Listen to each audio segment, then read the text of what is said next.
Well, hello and welcome to Making Life Changes. This is another urban gardening video. It's about that time to get your fall vegetables in the ground before it's too late. And if you're like me, you want to be self-sufficient, whether you got a small duplex, fourplex, apartment where you're growing on a balcony or a small house, you can grow enough food to take care of your family. That's what we teach you here at Making Life Changes Urban Gardening.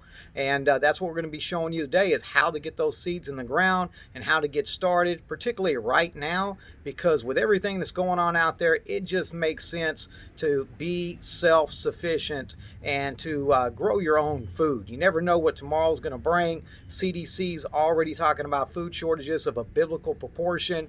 We see fires raging out of control in California. All the signs and prophetic signs are here, turmoil in the country. And hey, you need to learn how to take care of you and your family and grow your own foods. And besides that, it's much healthier.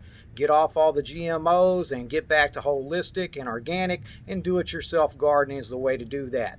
So I'm going to teach you today how to get your seeds down, what you need to do to get started in a small garden. But before I do, make sure you subscribe to our channel and click that bell so you don't miss any of our updated videos, and also share this video with your friends and family on social media. As you can see, I've already got a lot of seeds started here outside. It's been a rough week because we had Hurricane Beta hit and dropped a lot of rain, so I had to move my plants up on the porch. But I'm ready. I even got a second roll down here. I'm going to show you how to get these started and what to do because you need to get your plants in the ground before it gets too late so you can be eating on some great fall vegetables. And we are ready. We've got choysum, bok choy, broccoli, cauliflower, Brussels sprouts. We have Swiss chard, all kind of different types of lettuce, from iceberg, Paris lettuce, you name it, whole lot. Spinach. We've got so many plants down here, and I'm going to teach you exactly how to get these things in the ground and get it started here. Start your starter trays. Got more down there because this is the time to get your plants going. Kale, beets, all your leafy vegetables, mustard greens. We got dinosaur kale, butter crunch lettuce. Now, before you get started, you're going to need a few things. Number one, a good seed supply.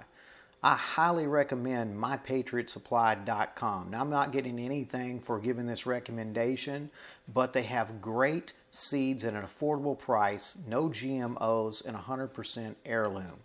Then, of course, after you start harvesting your plants, save some of them to ripen on the vine so you can get your own seeds and start building your own seed bank like we do here at Making Life Changes. And of course, you're going to need to find some good starter pots. Now, instead of going out and spending a bunch of money on getting seedling trays, I highly recommend visiting your local nursery and just going to them and asking if they have any old seedling trays that they're going to throw away, get rid of. Most of the time they do, and you can pick them up for free. As I always say, money saved is money earned. So nothing wrong, free is good. Next, you're going to need a way to mark each seedling so you know what seed you planted when the plant comes up.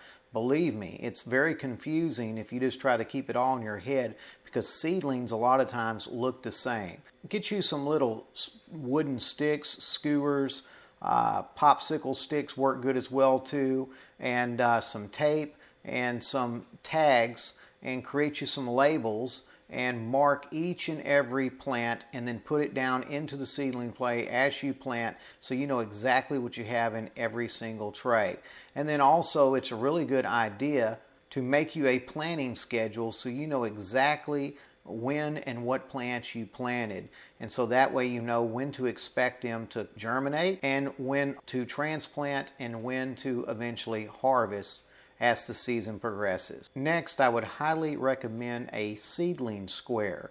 This is a great device that you can put on top of the soil, and it's color coordinated and will tell you exactly how many plants you could plant in a square foot. And it has a guide. It's very easy to use. This way you're maximizing every single square foot that you have in your garden, and there's no guesswork. The seedling square I got on Amazon. I'll put a link below so you can find it. It also has a cone to where you can drop the seeds right in it. Makes it really easy to get the right depth every single time. and not to waste any seeds as you can control the output. Okay, and for most plants, when you put them in the ground, the secret is, first of all, get you some potting soil that is very loose. You don't want big chips or rocks. You want some nice potting soil that's loose. We make our own here at Making Life Changes. We'll put a video up called How to Make Mel's Mix. If you're looking for that, we're going to teach you how to make your own. But if you need to get some potting soil from the store, that's fine. Get you some little starter pots like this, or some small plots. You can even take eggshell containers, the little paper ones, and break the bottoms off where the eggs sit in and use them because they break down in the soil. But basically, get you some loose potting soil and go down about 1/4 of an inch. Get your little pen or a little marker or something, go about 1/4 of an inch, drop the seed in, and lightly cover it up. For most seeds, 1/4 of an inch below the surface is fine. And then get you a spray bottle and just spray it down a little bit. You don't want to soak it because you're going to move those seeds around. And then come out every morning and every afternoon and just lightly spray your plants. Get you a little water bottle because you don't want to damage the roots. It's real easy to damage the roots on fresh plants. Now, once the plants start getting this size, now you can start watering them a little bit more heavy. But when they're little, they're delicate. Their roots are delicate, and you definitely want to use a spray bottle. Now, a couple of these, you see we got 2 plants in it. We'll see which one's the more aggressive of the 2, and we'll kill the other one to give it room. I try to plant 1 seed per square, but the seeds are small. Every now and then you accidentally drop an extra one in there. If it does, get rid of the weaker plant once it gets a little bit taller so the roots don't crowd the other plant. God bless you. I am making life changes, and you can too. Make sure you visit us at our main website, makinglifechanges.org, and sign up for our free newsletter. And then follow us socially on Facebook at Making Life Changes Ministries and Instagram at Making Life Changes.